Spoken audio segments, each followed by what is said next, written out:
I need a haircut and a beard trim. Tomorrow is the day, I think. So, hey, honey, what day is it? Friday. It is, in fact, Friday. So what's going on, honey? Willow. Did we already say that it's Friday? No.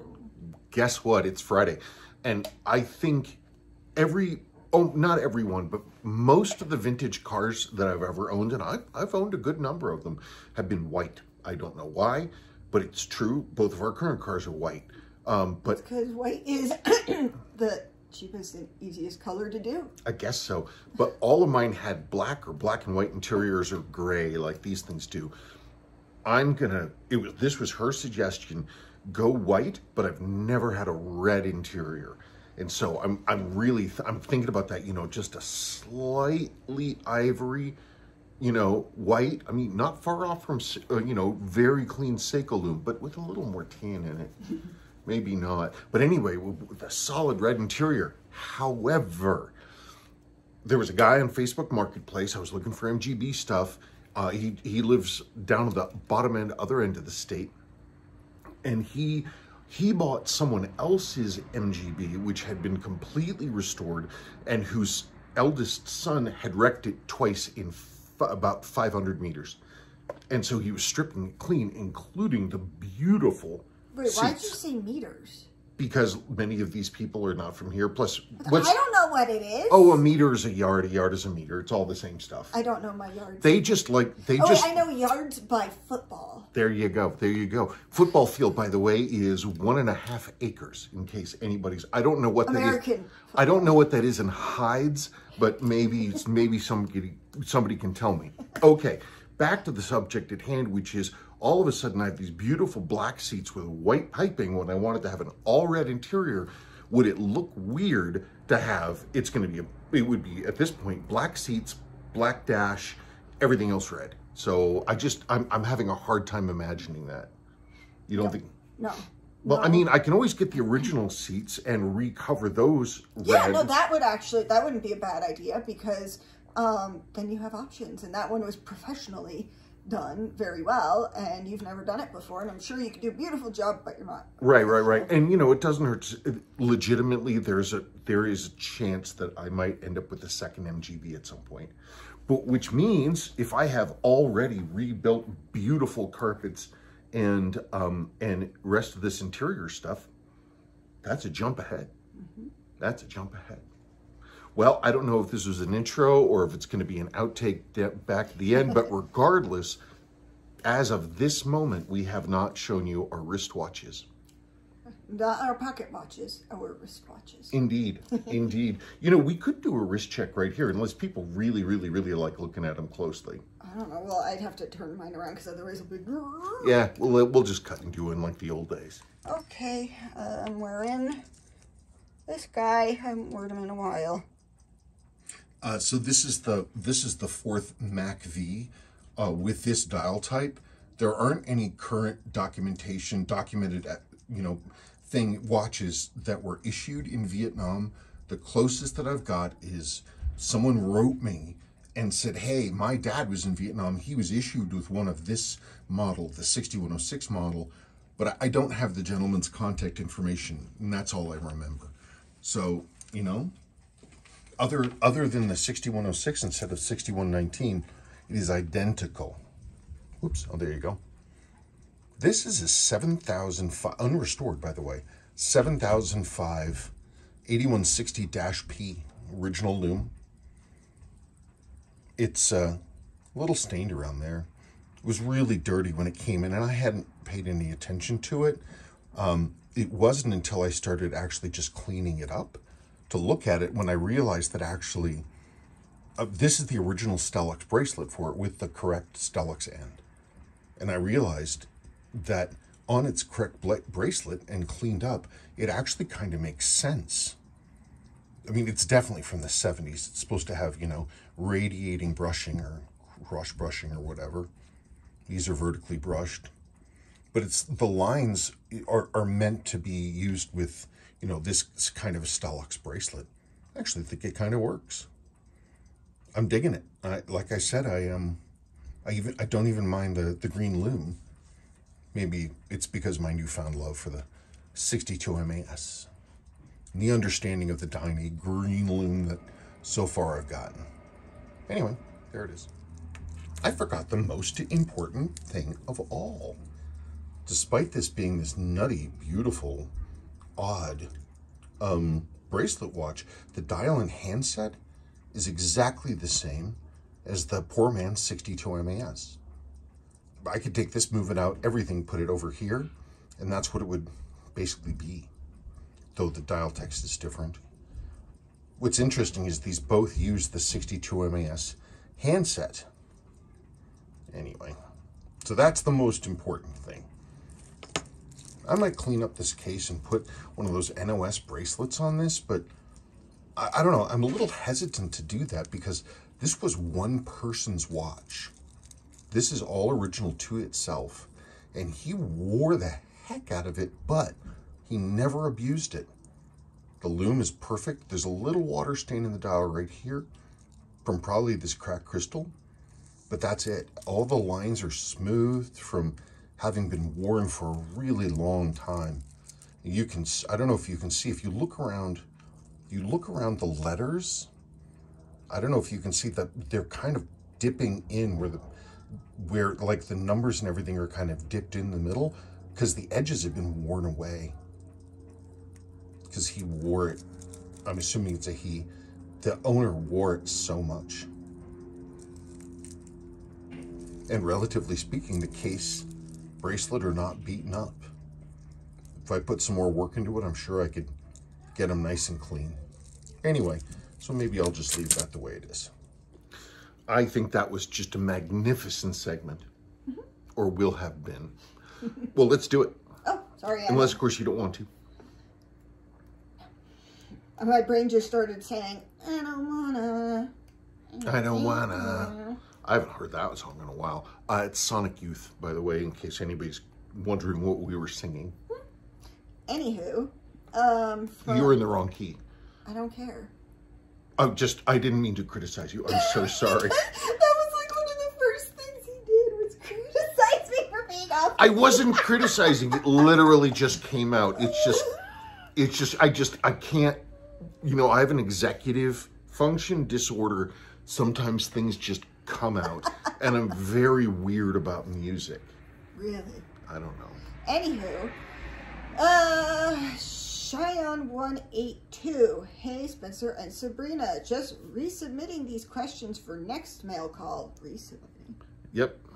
I acquired a used SZSC005, also known as the third generation Seiko Monster in jade. Everything looked to be original and in almost new condition except for the minute hand, which seemed to be scratched or gunky on its surface near the canyon pinion. Is it possible for me to get the minute hand polished, cleaned, or is it better for me to replace it altogether?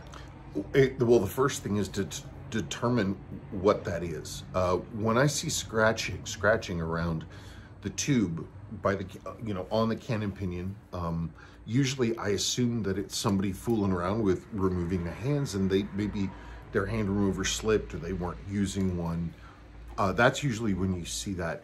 If you look at it really, really closely though, is it like a smudge? Is it grease? Because if so, a little bit of road coat will pull it off. I don't know. As for polishing, they're brass, and the plating is really thin, and it is it's almost impossible to replicate that mirror finish on that polish. So no, replacement is your, unfortunately, is your next path. I like this one. You do? You got to know when to hold them, honey. What? You got to know when. I'm a better singer than him anyway. Oh, I'm sure. Anywho. I'm very sorry if I just offended any fans of that gentleman. My second question is, what is your opinion on the Seiko Monster line? It's one of my favorite Seiko models, and I don't believe I've ever heard your thoughts on them. I've talked about them a few times. Yeah. I see the sort of brutalist functionality of them, and I really do think of that school of design. when I look at a monster brutalist. It's there's something about them that doesn't work for me. It's just, it never has. I don't think, no, wait, I owned one once because it came in as a trade. And I'm like, this is a pretty neat watch. And I think I wore it a couple times. And then then I sold it. It was gone. It never gripped me. There's sort of, it didn't seem too torn up. Yeah, there's sort of a quasi tuna if you have like, if you have, you know, two sides, if you, basically if the guards are only the top and the bottom. But, I don't know. Someday maybe I should look again and see. Usual stuff was there. I mean, great finishing. Seiko's excellent casework. It's just not my thing. Okay. From Speedy Paul 2314. Hi, SNS. You know what's hilarious? We've been called SNS since like day one of us being together when people met me. Like, it just happens naturally. Like, you people didn't know this, and lots of people call us SNS. Who are you? Do I know you? Do I know you? Question for next mail call. Seiko 7017 6040 chronograph. Inner 0 to 60 bezel, which operates via the crown. Is it meant to lock into position once set? Just seems to move around with any brush of contact with my hand. This is a Kanji Day Speed Timer 5 Sport model. It's a great watch, but seems odd without showing the elapsed chronograph time. I believe this did allow Seiko to make a thinner chronograph movement in 1971. Yeah, it did allow them to make a slimmer movement, also a less expensive one. That whole family, a lot of them are based off the same main plate, to the point that there are ports and everything for the wheels that aren't there in, say, a 7017 versus a 7016. It's not a hard rule, and I can't really remember, though, if there's any exceptions. Actually, can you because I answered the last question first, which cleared my brain. First question was? Is it meant to lock into position once set? No. Thank you. No, they don't lock in position. They just turn. If you find that the crown is really spinning easily, what you should do is replace the crown gasket, because that provides braking action. Just to make sure, though, it's spinning with it's not spinning the hands, right? It's not in time setting. It's all the way in, right? Anyway, but that's the thing. Whenever I have a crown and I swap out the crown gasket. Next question from that gentleman? Nope, you answered the second one first, remember? Cool. Okay, next one is probably going to get cut and put to the end. Is it? Steve Gavin 3327. Was your dad thrifty because of money troubles? And if you had 4 substandard tires in the UK, you'd lose your driver's license for 12 months. Oh, I mean, out here and, you know, back in those days, I mean, it wasn't the Wild West, but I mean, there weren't a lot. I mean, guys still had their pickups with gun racks in the back, and nobody locked their cars, and the roads were all garbage anyway. I managed to drive a Volkswagen through a quarter of the city that had 2 blown cylinders, and it was smoking like a heavy bomber coming in on fire. I made it all the way home. Back in those days, nobody cared. But maybe I'm wrong. Maybe we just got lucky. My dad was thrifty because, well, I'm a child of the Depression. It may be this, but I think he was thrifty because of his massive amount of untreated trauma and, you know, related, you know, stress and PTSD and CPSD that he absolutely had.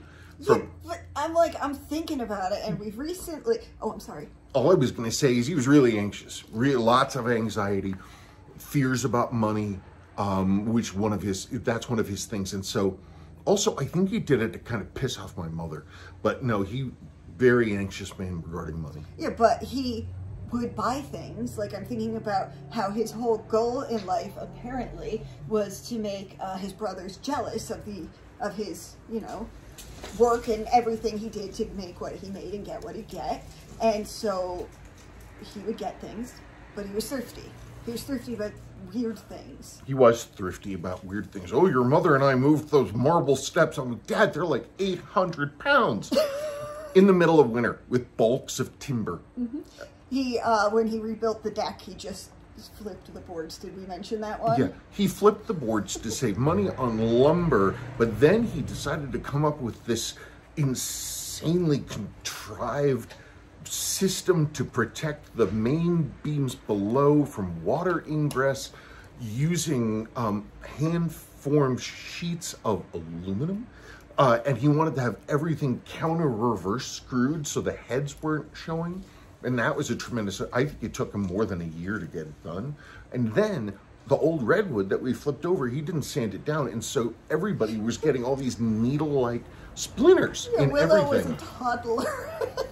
Yeah, that was the good time. So, but, I mean, Dad wouldn't spend money on stuff, but then he'd be like, oh, look at these 10 by 80, you know, flat binoculars.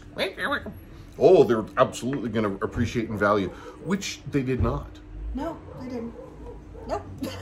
They left the estate for $0.00, which if you convert to, you know, the euro is also 00. It's kind of like where Celsius and Fahrenheit meet.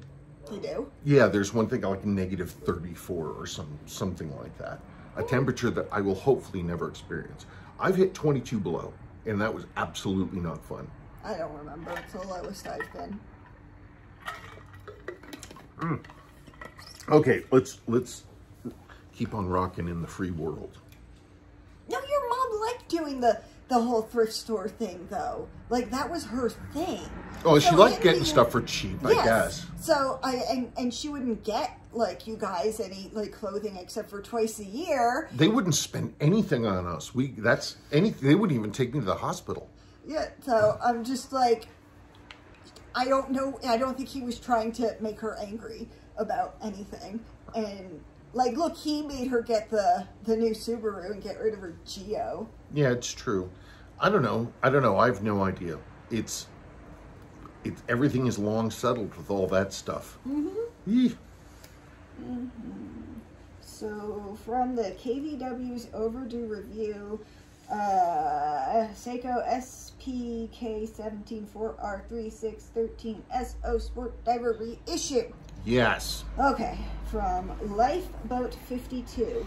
Of the 15,555 total pieces, 1,300 were reserved for JDM. I believe that these are serial number 1 through 1,300 to 15,000? That doesn't make sense. Oh, out of 15,000. Correct, correct. Can you... Oh, yeah, no, that's fine. I didn't know if you wanted me to answer. Okay, yeah, we're getting in data. And I've gotten some more data, too, in the comments below the previous video. So it looks like then the early ones are the actual JDM, which only different from like the North American model, seemingly by the Dewey language, Kanji English versus, in my case, Spanish English. There is one gentleman who wrote, and he has that same configuration, except his is French English, which is very typical for, you know, Canadian models. Like my old 6138 Jumbo, it was 6138 6009. They were only made for like 9 months, but it had, mine came from France. No, from Canada. Same thing. At least the French-speaking part. No, I didn't say that either. What the heck was I talking about? A watch and JDM and being Boy, she should be wearing a helmet. We were talking about the JDM of the watch that you did an overdue review of. Oh yeah, data. So we had one, and that one's serial number from Canada was in the 4,000 range. Mine is in the 4,000 range. There were a couple more people with these same, I don't know if it's North American or whatever you want to call it, almost JDM, near JDM. They were all in the 4,000s as well. Another gentleman wrote, and he had The other kind, the one that did not say made in Japan on the case back or the dial, his was in the 2000s. So I'd be real curious to find out how many of those are, considering that almost everyone seems to have gotten the near JDM, semi JDM, I don't know. quasi JDM. I just the craziest twitch. It was like weird. Anywho, Forbin Colossus. So he's talking about something that happened 5 minutes in. Okay. Wish we could see how you adjust Seiko movements. Spencer, can you do a separate video on how to adjust modern Seiko common movements like the 4R and 6R? I thought that you can't, like, you know, get... What I need, and there are people who have this, what you need, basically to have a camera-in-camera thing where you're seeing, because I want to be able to have people see what I'm doing and what the results are. So you're looking at the time graph and you're looking at the adjuster, because if you're just looking at me adjusting stuff, it might not have a whole lot of connection. It would lead to not understanding the process as well. I don't have one of those cameras. I'm sure they exist. They've probably been invented by now. I just, you know. I always thought it was 2 cameras. Is it 2 cameras? I would think so. It would have to be. Why? Did I say it was 1 camera? Yeah, you made it seem like they had to invent a camera like that. Well, if I could get like a glasses cam, but then people are going to be watching and I'm going to be going like this. And that doesn't work at all. It'll be like the old days, the original videos. Yeah, it will be. If I could come up with that situation, I don't have a problem doing it. There are older videos where I was able to rig up something for some reason that worked for me to be able to kind of do that, but it's still, you could barely see the watch on one side. It wasn't really instructive.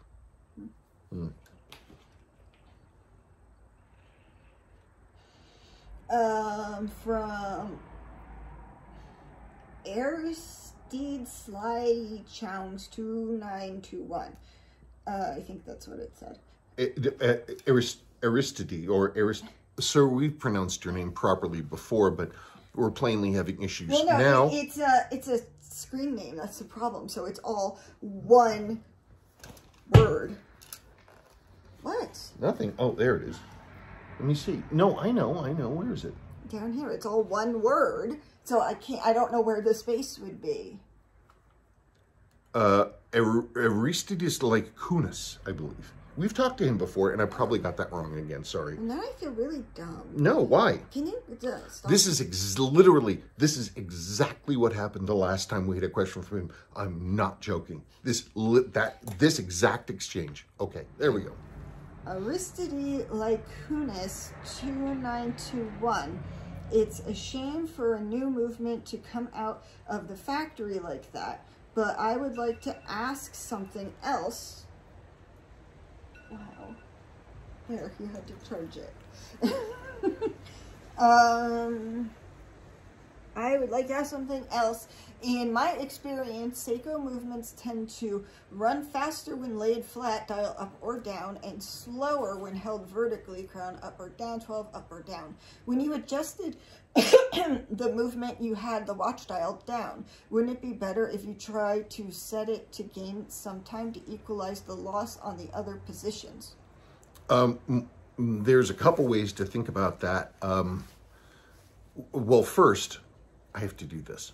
That's an interesting question, though. Nobody's asked that, and I've never thought about it, so I'm listening. Adjusting for accuracy, I have found that what works best for me is to get clean face down, clean face up, and they should be, in my world, they're going to give about pretty much the same exact numbers. You're not really going to see up on one side and down on the other, because that means you've got some wear issues.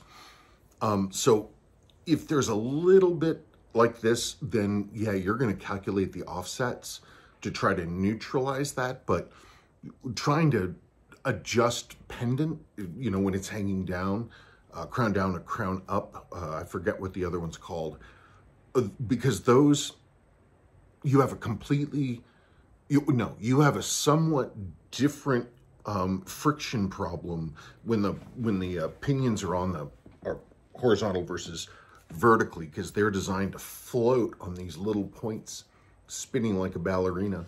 But on the side, you have more friction, and if there's any kind of more thing like this, you're going to get a different hit on the hairspring, and that can, anything torsiony with a hairspring at all will kill won't kill, but it will drop the amplitude.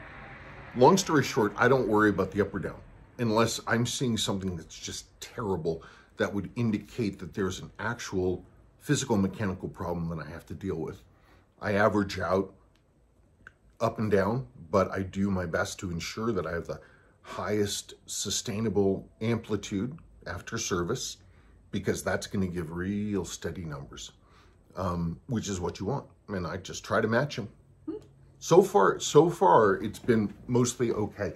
I can't remember the last time somebody wrote me back and said, hey, this thing's not keeping time. It's happened, but it hasn't been a while. And usually it's because of something else. Well, actually, in that particular case, this was probably like 7 or 8 years ago, I over-oiled the pallet fork, the pallet stones. And then what happened, I don't know how I did this, but then it got too much in the pallet stones, and the oil grease stuff migrated to the pivots, or the top one especially. And so you're getting this differential drag now, because lubrication at those scales can act like a braking grease. So once I cleaned that up, the numbers were normal again. That's interesting. Flying Erickson. The cut-off area between the lugs looks so corner-cutting cash grab as most Seiko releases these days, sadly. Yeah, you know, the devil is in the details, and those really like flat or, you know, sharp-edged jewel-like transitions are critical to really getting that feeling. Seiko did okay, but it looks like they made the case and then accidentally over-polished the case and rounded everything, and they were just like, let's just spin the top and we're all good. That's literally what it looks like to me. Well, I'm going to guess that they were looking at what watches people are buying and if they are sharp or if they are rounded, so they could make a profit off of whatever is currently popular rather than worrying what would look better. I don't know. With Seiko, something like that, it's usually I can't say usually. When I've thought about it, it seems to my mind to be a cost-cutting thing. Now, the price point for these watches was actually quite reasonable. I got mine for $400. So they're going to be much more conscious about their margins, I'm sure. So maybe it was a less expensive method to finish the case. You know, they're not going Zeratsu. But it is unfortunate if it's a limited edition. Whatever the price point, they should have swung for the fences. Maybe, well, they're getting a little better, so. Yeah. Tarek Joseph 3562. Nice you got the JDM version. I have the international version purchased from a UK ad. Great watch, love mine. Well, I just wanted to put this comment in because it was this gentleman, his question, which set me on this voyage of discovery, asking about what is a JDM, which one is a JDM, and it appears that the JDM is only different from the North American, or whatever we want to call it, version. It's only different by the day wheel, and so far the only ones that look like they're actually like unique are in Europe. Huh, that's interesting. Those are the ones without the Japan, and the gentleman from Germany has German English day wheel. Connor Whitworth 5182. I have minimal complaints about this release, especially when you consider the pricing of this watch. The movement is quite accurate. I've been impressed. It bodes well. I think we'll see a Pogue next year. Feels like Seiko are building up to it. If Seiko play their cards right, it would be the release of 2024. Could it possibly be that Seiko are finally listening to the community? Maybe. I mean, this last new release, you know, they're much closer. Somebody is clearly trying to do, you know, get closer to what they look like, I'm delighted. it's interesting to me that they're bringing out like these heritage models. The last time I can remember Seiko doing that, though, was the year 2000 collection when they brought back the 6159 7000X 300-meter divers in the form of the Marine Master 300. And that was like sort of an inspired by design. This is much, much closer than that, but maybe it was made in the same idea that they're bringing back these classics to make their money. I don't know.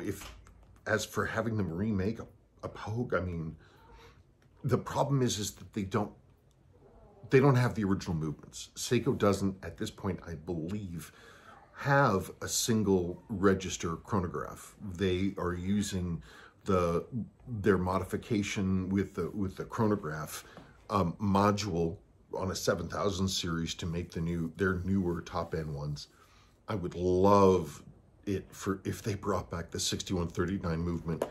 If I had to make a cynical guess, it's probably going to be more Pogue inspired than the actual functional thing itself, or it might be quartz. Yeah, I was going to say most people, not people like in the hobby and whatever, most people are thinking about what it looks like on the outside, not the inside. And they could put a very high quality, nice quartz in it and have the outside look perfect. I mean, how would you feel about that?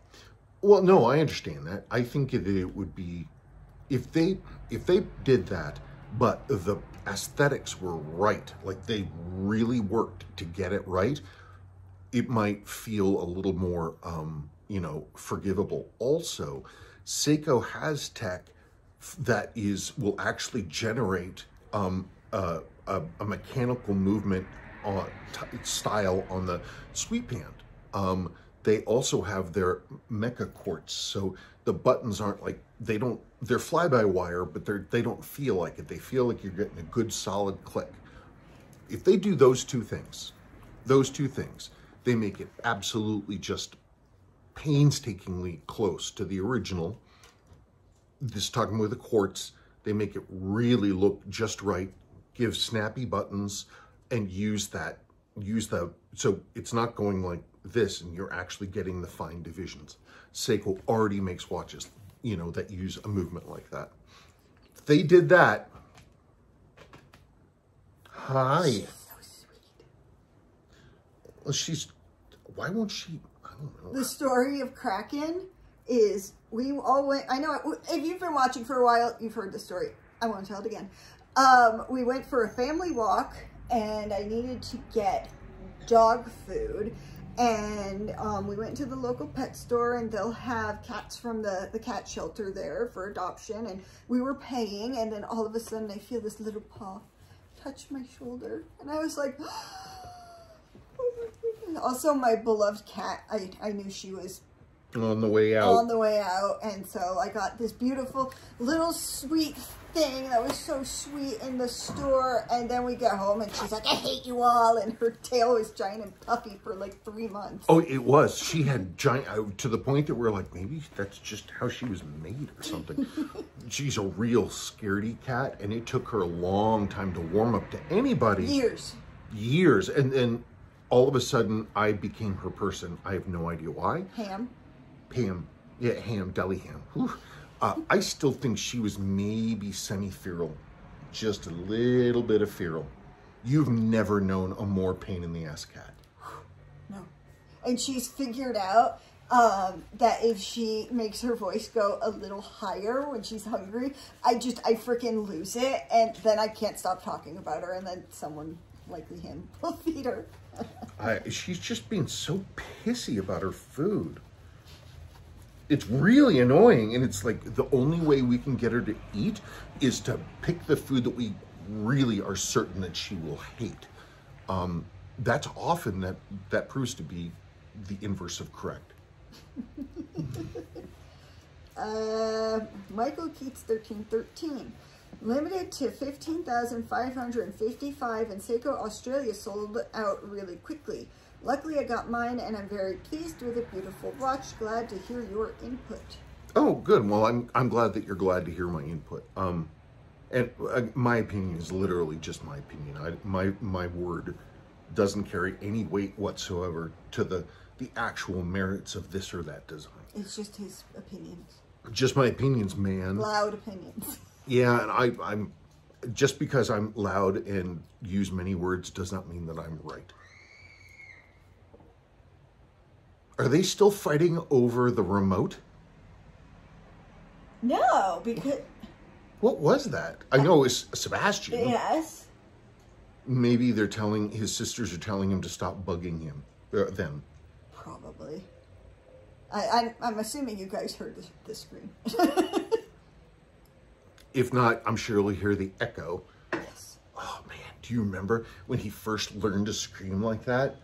It was like an air raid siren, and he would barely open his mouth, and my ears would literally go. I've gone briefly deaf more than once when he was screaming right next to my ear. Seriously, it was crazy. It was crazy. It was so loud. Maybe you'll have a career as a Midwestern auction guy. PKKZ8MM. I've been looking forward to Spencer's take on this one. Interesting, some international versions seem to be missing the made in Japan, printed between 6 and 7, but not this one. I really like it and was stoked to be able to get a low number kanji version. My 4Rs are more accurate than any 6R I have checked. This one is no different at +3. For a newer enthusiast, it is a nice way to get some Seiko nostalgia with modern upgrades. Yeah, it's nice.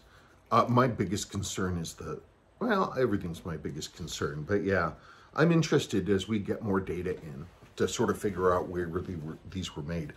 I'm actually really happy that they made such a relatively large and unusual number of these. Yeah, when I was just reading that number again, I was like, why'd they make that many? Oh, Kraken's annoyed because the MG door isn't open. Because she totally can't just jump into... Look, is she going, honey? Do I know my cat? You know your cat. Yes, I know. Look, I have it undercover just for you. It's like you're at a restaurant. She sniffed it. She licked her nose. Oh my Yes, God, she's eating it. It's one of her favorites. I think she's just being a contrarian. What is it, low tide? No, I can't No. It's the beef and chicken. Oh. She likes that one a lot. Biff Tannen BTTF. Hey Spencer, do you know why Seiko seemingly randomly used Stelux to make bracelets and didn't do it in-house? It seems as if these were the only things they didn't make themselves, which is very odd to me. By the way, this is an awesome reissue. Can't wait to see if they do a 6119 Rally or other cool models from 68, 69. Why did Seiko need hundreds of silver dialed 36mm watches? I've wondered that. I really have. It's crazy. That last comment of his, he had on the video where a very Seiko catalog. Mm-hmm. And I'm going through this JDM catalog and it's like, I'm scrolling and scrolling and scrolling. And it's like. And they all kind of, because they're so bland, they look the same. And I mean, obviously they're not, but they all look the same. There must be some design subtleties that they thought that it would be a subtle way to, talk about the owner's personality. I mean, maybe it was like, everybody having like their own like slightly, deviating personal style in a very businessy setting. So like, no idea. Like all the people that worked in the office building in Die Hard. That's who I literally imagine when I see a catalog that those people are wearing those kind of Seiko watches. Could well be. And now, his other question is actually a question I've had, which was about the randomly using Stelux. Like, I don't understand it. Stelux seems to be used most out of the United States. Like, there are some American Stelux bracelets, like that. There you are. It's a 7000 580, 160, I think. So, I mean, it's not like this is some, you know, amazing, fantastic model, but they made the bracelets for this model. In fact, they made so many of these bracelets that I think it might be possible even today to buy them new old stock. They even come with the end links. Wow. Yeah, and so they were really behind using Stelux on this. I don't know, a lot of the sportier ones were Stelux. I don't know. I don't really, I honestly, I don't understand it. I'm going to make a video about this, but I found what I think is the closest bracelet I might have to what the reissue bracelet is based on. Absolutely a guess, just digging all through it. But the closest one that I found was on a really 70s no brand 7006. It's not a cool model at all. It's worth nothing. And the bracelet is intricate. It's a beautifully made Stelux. And why they decided to put it's like green and gold and the dial, and it's got like an internally faceted crystal. You've just suddenly got me interested in researching different kind of Stelux bands, and I'm not just saying that. Oh, you should. The video I just made, well, not just made, I made it, but I published it yesterday. I'm digging through all these boxes because I was looking for the original bracelet by the catalog that should be on this, that slot bracelet, which is Stelux.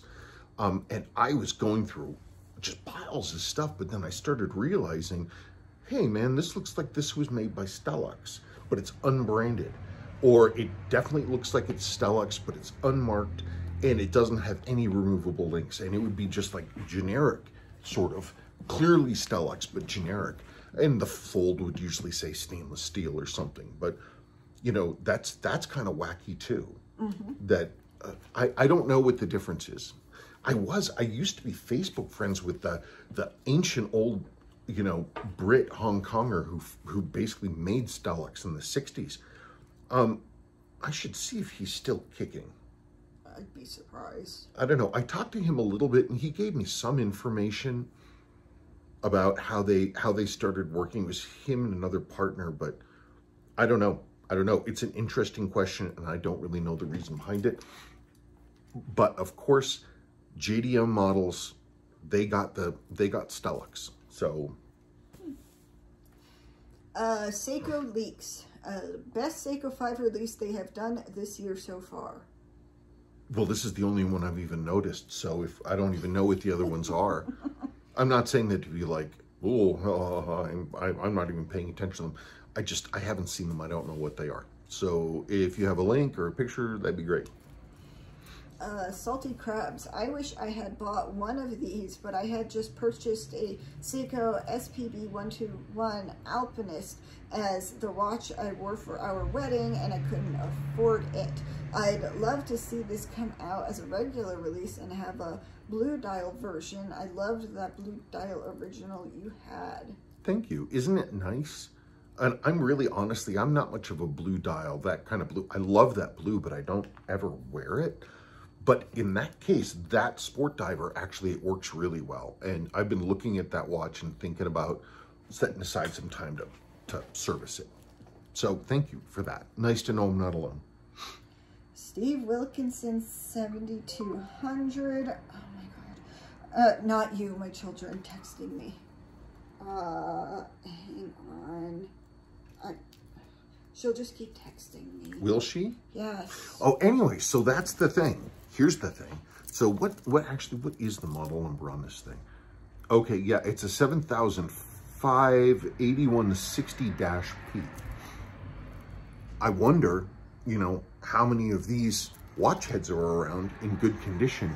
They're pretty funky looking without their bracelet. So, you know, maybe you could find one for not a whole lot of money, right? But with the case in really good condition. My case is a little worn, but then hunt around and see if you can find one of those NOS H-Links if they're still for sale. You could have a pretty cool watch. I wasn't prepared to like this watch. I really wasn't. But I cleaned it up and I looked at it when I put it on. I was like, oh, I get it. There's just, because you have to have the bracelet and the watch head. It's the only thing that makes sense.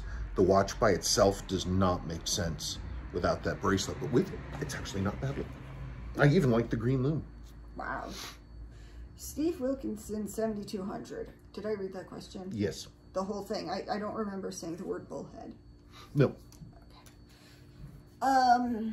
Thoroughly enjoyed your review, Spencer. Thank you. I am a 100% a stainless steel bracelet kind of guy, so the mystery catalog bracelet you tried first is my choice. Thanks again for the great review, and would love to own a bullhead like the one in the video. Well, thank you. I have a video that I'm pretty much ready to make. Again, it's about my guesses for what that bracelet on their original might have been. Now, again, just because I don't know what it is doesn't mean that everybody else doesn't know what it is. So I'm on a personal voyage of discovery, but I might be, you know, reinventing the wheel because the knowledge could very well be out there and I just don't know about it. The Navy Blue Monster. It's such a cool watch. I love mine and it always puts a smile on my face when I wear it. The smiles per dollar is very high for this watch.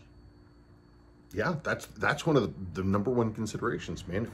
If you enjoy wearing your watch, that's all that really matters. Michael Green 4585, which has the best movement? I don't know. Well, that's a really broad. What was the video on it? The original. The one we were just talking about. No, I understand. Let's just go back to the top. This video. Okay, got you. The two movements are different, to say the least. They're both obviously watch movements. So you had the 6000 series, big balance, you know, very close in geometry to the Omega Speedmaster, and you generate a lot of stability with a big balance because you get, you know, a lot of rotational stability. And they had correspondingly large wheels, which means you have to pump a lot of power through that powertrain to get this stuff to move. You're, relatively speaking, you're moving a lot more mass. For that reason, the 6000 series, they tend to blow out their mainspring R reports because Seiko, in some, you know, I know why they did it. They saved a 0.25% of a penny per watch by not jeweling them, even though they could, even though the parts already existed, they already had them. They just chose not to. So all that force means that the 6000 series has kind of it has a higher maintenance schedule. Let me put it that way. The 7000 series, which Seiko came out with in the, you know, the late 60s, it's the one that won. I mean, almost everything Seiko does today in terms of their mainline divers and their high-end stuff, even their chronographs, is based on the 7000 series movements. They're smaller balance. They have correspondingly smaller wheels, which means it doesn't require as much power to push it, which means they don't really suffer mainspring arbor wear issues, even though they're the same exact setup as any Suwa 61, whatever the heck it is, and they have a big bearing up top, and down below they just have a hole in the plate. And they're good and steady, and you know, the early 7000 series, when they still had a balance with the stud on the hairspring, serviced, they'll cruise beautifully. They're as good as anything in terms of numbers and performance out of pretty much any Swiss movement. They're great, and that's why they're still used today. So I'm probably gonna have to say, from a functionality standpoint, the 4R36. Okay, from the KVW presents a very Seiko catalog. James Smith 6402, what a selection of Seiko watches. I wonder how many watches they actually produced a year. I wish I knew.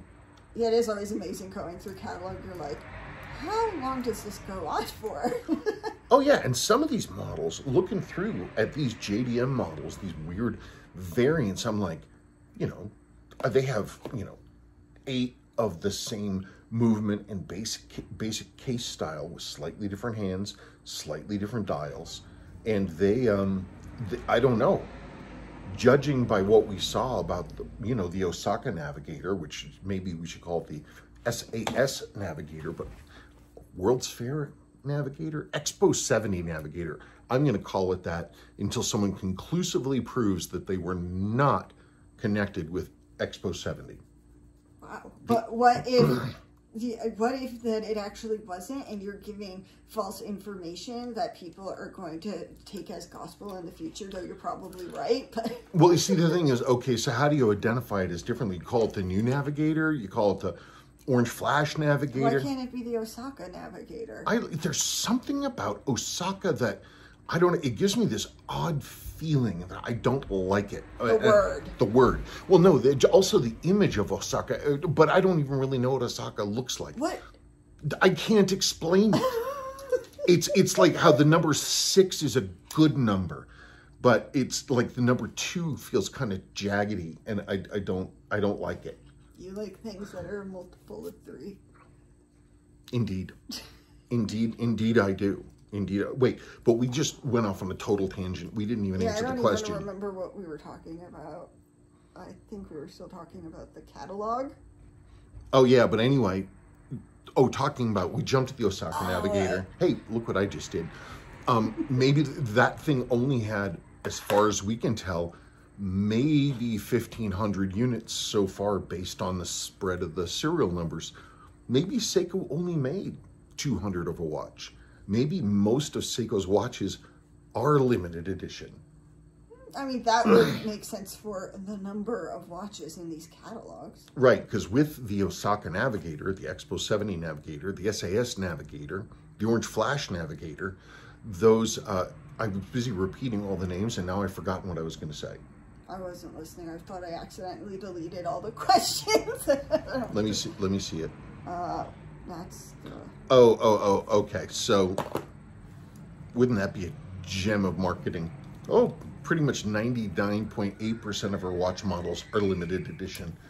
It's models like the SNK 809 and their things, or the SKXs, that they would have just run. The other ones, like the Osaka Navigator, all they did was do different print on the dial and the city ring. That's it.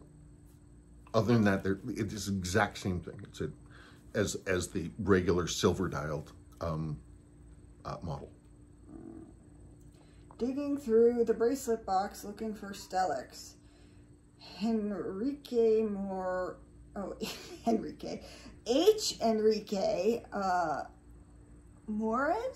759. The whole steel bracelet with a T clasp is from the vintage Tissot PR516 model from the 70s. It could equip standard PR516s, PR516GLs, and also C-Star chronographs. Okay, cool. I'm going to find a picture of one of those from like a catalog and insert that.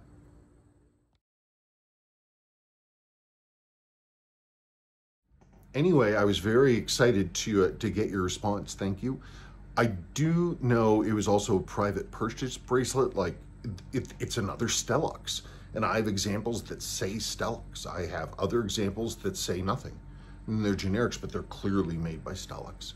They're cool looking. They're groovy looking. I have not yet found the watch that they work on. Okay, next one, you forgot to put in the username. Sorry.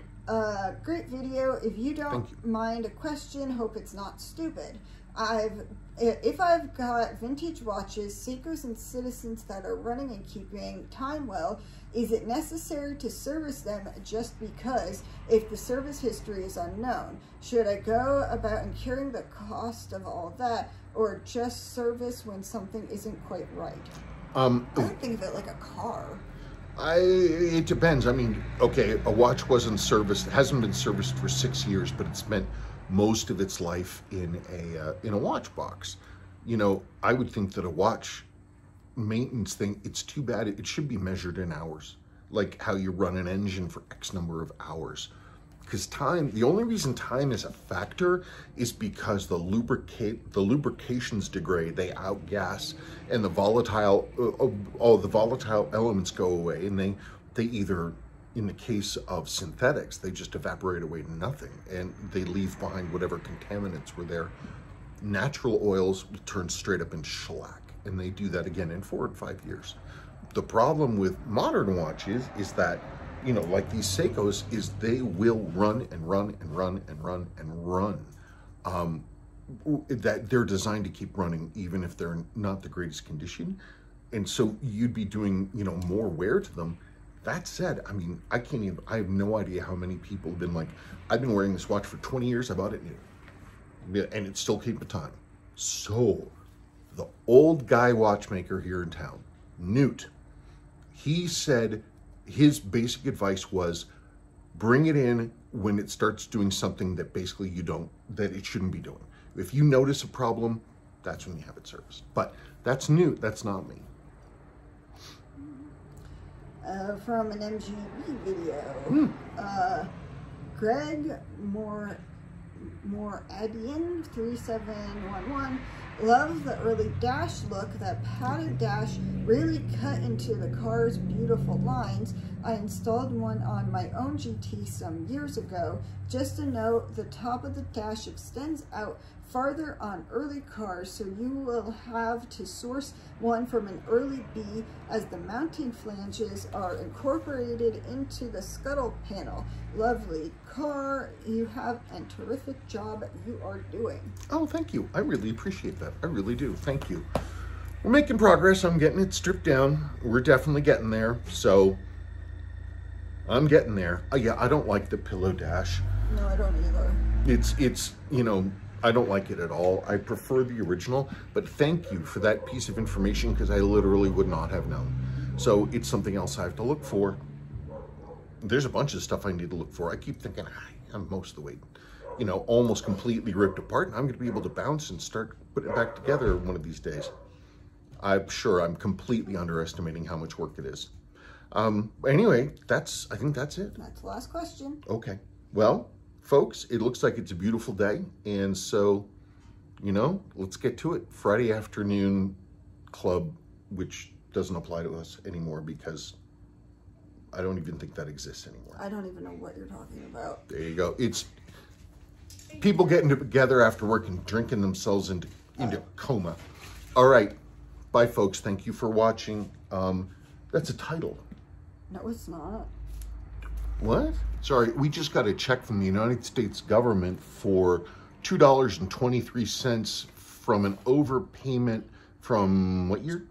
2018. July 2018. And they went through all this trouble to give us a check for... Hey, you know what? They gave us the... I suppose that's true. They gave us back our money, didn't they? Mm-hmm. All right. Well, I guess, you know, maybe everything's coming up, Sabrina, today. Maybe. Oh, wait, no. I think the notice was made in 2018. I don't know. Whatever. I'm $2.23 richer. That's important. All right. Now we're done. Bye. Bye.